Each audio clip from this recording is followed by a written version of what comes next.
Si è concluso domenica 25 maggio l'annuale appuntamento con la manifestazione Sportivando, una vetrina che mette in risalto le realtà sportive che operano sul nostro territorio. Gli atleti delle diverse discipline sono scesi in piazza per dare sfoggio delle loro abilità, in un contesto cittadino che ha coinvolto grandi e piccini.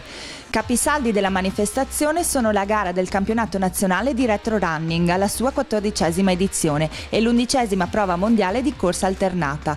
L'assessore Gregory Bottin si dichiara soddisfatto di questa edizione di Sportivando. È andata in maniera stupenda, magnifica, sono molto contento, entusiasta di questo. Ci sono state migliaia di persone, di famiglie che sono scese in piazza a seguire i nostri giovani sportivi. Sono contento di aver dato parecchia visibilità alla sinergia, che è quello anche che a me piace, tra associazioni. Durante tutto il weekend Piazza del Donatore si è animata con le eterogenee esibizioni delle società sportive di Albignasego, tra le quali la marcia dei bambini delle scuole di Albignasego, gli incontri di box della società nata 4 anni fa con l'attuale assessorato, la performance del pattinaggio artistico e la lezione di Zumba che ha coinvolto il pubblico.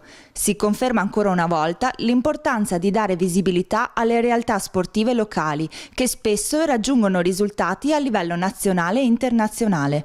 Ho premiato Elia Zecchinato, un giovane, un ragazzino che dicono che farà strada come ginnasta, e poi ho premiato anche 4 ragazze albignaseghesi che hanno partecipato ai campionati mondiali a Taipei di pattinaggio artistico. La nostra campionessa di Albignasego, Calla Caregnato, che ancora una volta si è distinta in una specialità di retro running. E dico sempre, lo sport è cultura, è arte, e senza dimenticare che anche il suo significato di sport è soprattutto divertimento.